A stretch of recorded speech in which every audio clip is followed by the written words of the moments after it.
Dear students, today I am also going to send a video in which I am going to describe about different organ systems.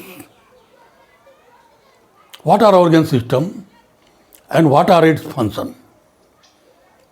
As you know, that the human body is a complex system and human beings are multicellular organisms. They have numbers of cells. So they have unique pattern for maintaining the body structure. This body structure can be maintained on the basis of organ system.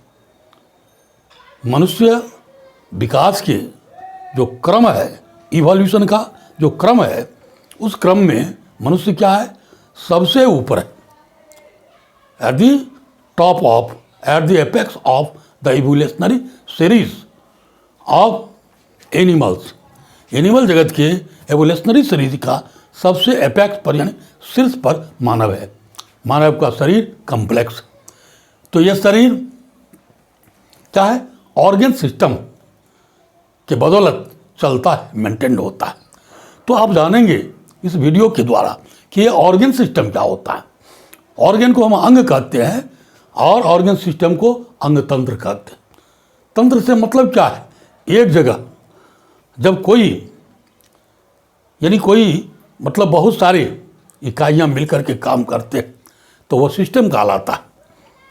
तो यहाँ पर organ system यानी अंग तंत्र ये क्या है? या group of organs. Organ system is the group of organ performing a specific function is called organ system. अंगों का वह समूह जो किसी विशिष्ट कार्य को करते वह अंग तंत्र कहलाते. जैसे हम सभी जानते हैं पाचन तंत्र, बचपन से ही कहते हैं पाचन तंत्र. तो वह क्या है? और डाइजेस्टिव सिस्टम हो गया. तो अब उससे पहले हम एक क्रम को देखें जिसमें है जीव शरीर के संगठन का स्तर. कैसे जीव शरीर इस संगठन के हायरार्की में जीव शरीर कैसे बना, जरा देखेंगे. तो सबसे पहले मॉलिक्यूल्स बने. मॉलिक्यूल्स कहा जाता है अणु को हिंदी में, और ये अणु मॉलिक्यूल्स कहते हैं मैक्रो मॉलिक्यूल्स. ये दीर्घाणु के रूप में थे, मैक्रो मॉलिक्यूल्स है ना, बना. और ये मैक्रो मॉलिक्यूल्स से सेल बना और ये सेल यूनाइट होकर के टिश्यू बनाया. टिश्यू से अंग बने, अंग से अंग तंत्र बने और अंग तंत्र से जीव बने. इस हायरार्की को बढ़ते हुए क्रम में यह इवोल्यूशनरी सीरीज, यह इवोल्यूशन अगर आप पढ़ते तो आप इसको जानना पड़ेगा आपको कि इवोल्यूशन किस क्रम में हुआ. पहले अणु बने, तब कोशिका बना, तब फिर उत्तक बने, अंग बने, अंग तंत्र बने, जीव बने. यह क्रम है. तो आज हम अंतिम स्टेप जो अंग तंत्र है इसी को पहले मैं बताने जा रहा हूँ कि ये अंग तंत्र मानव में कौन कौन होते. तो क्रमशः इसे हमें जानना है. बहुत ऊपर हम पढ़ लेते हैं और जब हमें पूछता है कि भाई ऑर्गन सिस्टम का नाम बोलो चार का, तो हम उस ऑर्गन सिस्टम का नाम नहीं बता पाते. तो आज मैंने पहले यही किया कि आप इस सब को जानिए. जब आप बायोलॉजी से जुड़े हुए बायो पढ़ते हैं तो आपको ये सभी चीज़ें आपके लिए आवश्यक है और पढ़ाई के लिए आवश्यक है, आगे बढ़ने के लिए आवश्यक है. तो देखें मानव में कौन कौन से अंग तंत्र. तो पहला अंग तंत्र है इंटेगुमेंट्री सिस्टम. फिर दूसरा है स्केलेटल सिस्टम. तीसरा है मस्कुलर सिस्टम. चौथा है डाइजेस्टिव सिस्टम. ये पांचवा है रिस्पिरेटरी सिस्टम. छठा है सर्कुलेटरी सिस्टम. सातवां है एक्सक्रीटरी सिस्टम. और आठवां है नर्वस सिस्टम. और नौवां हो गया रिप्रोडक्टिव सिस्टम. और फाइनली ये 10वां जो है यह इम्यून सिस्टम है. तो यह क्या हुआ, ऑर्गन सिस्टम का एक क्रम और सीरीज मैंने इसमें बताया। अब हम क्रमशः एक एक करके इसके बारे में जानेंगे। तो पहले हम लोग देखें इंटेगुमेंट्री सिस्टम। ये क्या है इंटेगुमेंट्री सिस्टम? यह हमारे शरीर का कवरिंग, यानी हमारा शरीर जो है वह क्या है, प्रोटेक्टेड है। किससे प्रोटेक्टेड है? स्किन से प्रोटेक्टेड है। और ये स्किन का आप जैसे जानते हैं कि इसको डर्म कहते हैं, और हम लोगों के शरीर में है ना क्या है, जर्मिनल लेयर्स बनता है एम्ब्रायनिक स्टेज में, और इसमें 3 लेयर होते हैं, एक्टोडर्म, मीजोडर्म एंड इंडोडर्म। तो इस तरह से स्किन का है ना के जो विभिन्न अवयव है वो मिलकर के क्या करते हैं, इंटेगुमेंट्री सिस्टम बनाते हैं, है ना।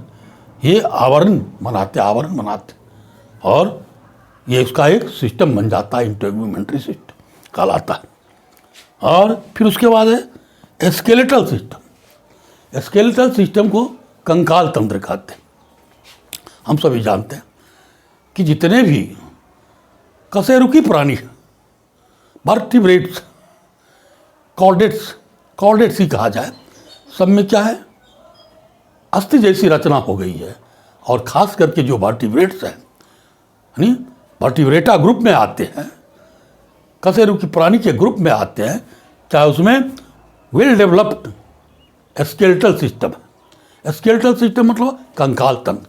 और ये कंकाल तंत्र क्या करता है, शरीर का एक ढांचा प्रदान करता है, स्केलेटन प्रदान करता है कंकाल तंत्र। और ये कंकाल तंत्र बना हुआ होता है किससे, तो ये अस्थि और उपास्थियों से बना होता है। ये बोन और कार्टिलेज से बना होता है ना। ये बोन और कार्टिलेज से बना होता है। बोन को हम लोग अस्थि कहते हैं और कार्टिलेज को उपास्थि कहते हैं। तो स्केलेटल सिस्टम हमारे शरीर का एक ढांचा प्रदान करता है। और शेष बातें स्केलेटल सिस्टम के बाद में हम बताएंगे, लेकिन इतना हमको अभी यहाँ जानना है स्केलेटल सिस्टम क्या है, कंकाल तंत्र कहते हैं। और जितने भी वर्टिब्रेट्स है उसमें कंकाल बनता है, और इस कंकाल में बोन और कार्टिलेज होते हैं। तो ये हमने स्केलेटल सिस्टम को जाना। अब आइए मस्कुलर सिस्टम। इस शरीर का जो निर्माण सिर्फ स्केलेटन से नहीं होगा। स्केलेटन तो एक ढांचा प्रदान करता है, लेकिन शरीर का जो स्वरूप है, फॉर्म है, ये फॉर्म मुख्य रूप से कौन बनाता है, ये मस्कुलर सिस्टम बनाता है। जब मस्कुलर सिस्टम शरीर का एक स्वरूप देता है, फॉर्म देता है, वहीं मस्कुलर सिस्टम क्या करता है, शरीर में मूवमेंट लाता है, ये गति प्रदान करता है ना। मस्कुलर सिस्टम में जो हमारे मसल्स हैं, वो मसल्स क्या होते हैं, वह रिलैक्स करते हैं, कॉन्ट्रैक्ट करते हैं, रिलैक्सेशन और कॉन्ट्रैक्शन होता है, जिसके कारण हमारे शरीर में मूवमेंट होता है। तो ये मस्कुलर सिस्टम हो गया। और मस्कुलर सिस्टम को आप अलग पढ़ेंगे। पुनः हम देखते हैं डाइजेस्टिव सिस्टम को। डाइजेस्टिव सिस्टम हम लोग शुरू से पढ़ते आ रहे हैं। डाइजेस्टिव सिस्टम को पाचन तंत्र कहा जाता है। इस पाचन तंत्र में क्या होते हैं, विभिन्न सारे अंग होते हैं, और वे सारे अंग मिल करके क्या करता है, पाचन के कार्य संपन्न करता है ना। जो भी जीव है उसको आहार लेना, शरीर से ऊर्जा प्राप्त करने के लिए शरीर में उसको भोजन लेना है, इसलिए फूड को आउटसाइड सोर्स ऑफ एनर्जी कहा गया। और फूड का पाचन हमारे शरीर में होता है, यानी कशेरुकी प्राणी में। और इस वर्टिब्रेट में क्या है, वेल डेवलप्ड पाचन के लिए एलिमेंट्री कनाल है, जिसको हम लोग आहार नली कहते हैं। वेल डेवलप्ड एलिमेंट्री कनाल होता है। और इस एलिमेंट्री कनाल डिफ्रेंशिएट होता है, जिसमें फिर क्या होता है, माउथ कैविटी होता है, ओसोफेगस होता है, स्टोमक होता है, इंटेस्टाइन होता है। इस तरह से क्या होता है, विभिन्न प्रकार के डाइजेस्टिव ऑर्गन मिलकर के डाइजेस्टिव सिस्टम का निर्माण करता है। इस डाइजेस्टिव सिस्टम में पाचन अंग के साथ साथ क्या होते हैं, कुछ पाचक ग्रंथियाँ भी होती है। ये जैसे है सलेवरी ग्लैंड, लीवर, पैंक्रियाज, ये सब पाचन में सहायता करने वाला ग्रंथि है, ग्लैंड्स है। इसको पाचक ग्रंथियाँ या डाइजेस्टिव ग्लैंड्स भी कहा जाता है। पुनः आइए आप रिस्पिरेटरी सिस्टम, यह श्वसन तंत्र है। अब हम सभी जानते हैं कि रिस्पिरेशन शरीर की एक मूलभूत क्रिया है, एक फिजियोलॉजी है, बहुत बड़ी फिजियोलॉजी है, ये जीवन रक्षक फिजियोलॉजी है। जीव क्या करता है, ऑक्सीजन लेते हैं और कार्बन डाइऑक्साइड बाहर करते हैं शरीर से, इनहेल करते हैं ऑक्सीजन को और एक्सहेल करते हैं कार्बन डाइऑक्साइड को। तो क्या होता है इस रेस्पिरेशन में, है ना, हमारे शरीर में जो भोजन है वो ऑक्सीजन की उपस्थिति में वह ब्रेक करता है और फिर ऊर्जा प्रदान करता है। तो रेस्पिरेटरी सिस्टम ये काम करता है, ऊर्जा प्रदान करने का काम करता है शरीर में। और रेस्पिरेटरी सिस्टम के अंदर भी विभिन्न सारे ऑर्गन्स आते हैं, जैसे लंग्स है ना, और उसके बाद ट्रैकिया है, ब्रोंकस है, ब्रोंकियोल है ना, एल्वुलाई है। ये सभी मिलकर के रेस्पिरेटरी सिस्टम का निर्माण करते हैं। पुनः आइए हम सर्कुलेटरी सिस्टम को देखते हैं। तो सर्कुलेटरी सिस्टम यह भी महत्वपूर्ण अंग है। इसको हिंदी में हम लोग कहते हैं परिसंचरण तंत्र। ये क्या है, परिसंचरण तंत्र। और ये परिसंचरण तंत्र के दो अवयव होते हैं। कौन कौन है दो प्रकार के परिसंचरण तंत्र, इसको हम देखते हैं। सर्कुलेटरी सिस्टम, इसमें एक हो गया ह्यूमन बॉडी में ब्लड सर्कुलेटरी सिस्टम, और इसका दूसरा होता है वह है लिम्फेटिक सिस्टम। ये दो, है ना, सर्कुलेटरी सिस्टम के अंतर्गत आते हैं। और सर्कुलेटरी सिस्टम क्या करता है, जब ब्लड सर्कुलेटरी सिस्टम की बात करते हैं तो ब्लड क्या करता है, ट्रांसपोर्टेशन का काम करता है। यह न्यूट्रिएंट्स को, ऑक्सीजन को, अंशतः कार्बन डाइऑक्साइड को, हार्मोन्स को, वेस्ट मटेरियल को, सबका ये ट्रांसपोर्टेशन करता है। यानी सर्कुलेटरी सिस्टम का जो मुख्य अवयव है वो क्या है, ब्लड है। और ब्लड के सर्कुलेशन जो होता है उसको सर्कुलेटरी सिस्टम कहते हैं। और इस सर्कुलेटरी सिस्टम में हम सभी जानते हैं हार्ट आते हैं। हार्ट के साथ साथ सर्कुलेटरी सिस्टम में ब्लड वेसल्स आते हैं, ब्लड आते हैं, है ना। तीन कंपोनेंट होता है, blood, blood vessel and heart. ये मिलकर के सर्कुलेटरी सिस्टम बना, यानी ब्लड सर्कुलेटरी सिस्टम बनाता है। फिर लिम्फेटिक सिस्टम होते हैं, वह भी सर्कुलेशन का काम करता है और उसका भी बहुत ही महत्वपूर्ण काम है लिम्फेटिक सिस्टम का। ये प्रतिरक्षण शरीर में प्रदान करता है। एक्सक्रीटरी सिस्टम, एक्सक्रीटरी सिस्टम को हम उत्सर्जन तंत्र कहते हैं। क्या होता है कि हमारे शरीर में विभिन्न प्रकार की रासायनिक क्रियाएं होती हैं और ये रासायनिक क्रिया किसके दौरान, तो मेटाबॉलिज्म के दौरान। हम सभी जानते हैं the sum of all chemical reaction in the body is called metabolism. सभी रासायनिक क्रियाओं का जो योग होता है उसको मेटाबॉलिज्म कहते हैं, उपापचय कहते हैं हिंदी में। तो उपापचय के फलस्वरूप बहुत सारे बेकार और हानिकारक पदार्थों का हमारे शरीर में निर्माण होता है और इन हानिकारक पदार्थों को शरीर से बाहर निकालना अति आवश्यक है। इसके लिए क्या है हमारे शरीर में एक्सक्रीटरी सिस्टम। एक्सक्रीटरी सिस्टम के अंतर्गत एक जोड़े किडनी आते हैं, यानी यूरेटर आते हैं और यूरिनरी ब्लैडर, यूरेथ्रा, ये सभी मिलकर के एक्सक्रीटरी सिस्टम का निर्माण करते हैं। पुनः नर्वस सिस्टम को देखते हैं। नर्वस सिस्टम को हम लोग तंत्रिका तंत्र कहते हैं और तंत्रिका तंत्र की जो इकाई है वह क्या है, न्यूरॉन, नर्व सेल है। तो ये नर्व सेल मिलकर के क्या करते हैं, नर्वस सिस्टम का निर्माण करते हैं। और ये नर्वस सिस्टम क्या करता है, हमारे शरीर में चेतना का कार्य करता है, चेतना प्रदान करता है, सेंस देता है नर्वस सिस्टम। और नर्वस सिस्टम को अगर हम मतलब कि डिवाइड करें तो ये तीन भाग में, है ना। पहला होता है सेंट्रल नर्वस सिस्टम, दूसरा होता है पेरिफेरल नर्वस सिस्टम, तीसरा है ऑटोनोमिक नर्वस सिस्टम। तो ये नर्वस सिस्टम में विभिन्न सारे, है ना, क्या है, नर्व टिश्यू है, वो सभी मिलकर नर्वस सिस्टम का निर्माण करते हैं।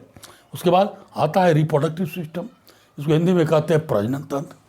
प्रजनन तंत्र के अंतर्गत चूँकि ह्यूमन बींग्स क्या है, डायोसियस है, इसमें मेल इंडिविजुअल अलग होते हैं और फीमेल इंडिविजुअल अलग होते हैं। अतः रिप्रोडक्टिव सिस्टम भी दो प्रकार के होते हैं, male reproductive system and female reproductive system. Reproductive system क्या है? इसको जन्म तंत्र कहते हैं, प्रजनन तंत्र कहते हैं, अर्थात नए शिशु को जन्म देने की जो क्रिया है वह रिप्रोडक्शन कहलाता है। और रिप्रोडक्टिव सिस्टम के अंतर्गत जो मेल रिप्रोडक्टिव ऑर्गन्स हैं और फीमेल रिप्रोडक्टिव ऑर्गन्स हैं, वह मेल रिप्रोडक्टिव सिस्टम और फीमेल रिप्रोडक्टिव सिस्टम का निर्माण करते हैं और फिर वह रिप्रोडक्शन की क्रिया होती है। उसके बाद है इम्यून सिस्टम। इम्यून सिस्टम को हम लोग कहते हैं प्रतिरक्षी तंत्र। यह शरीर का प्रतिरक्षण करता है।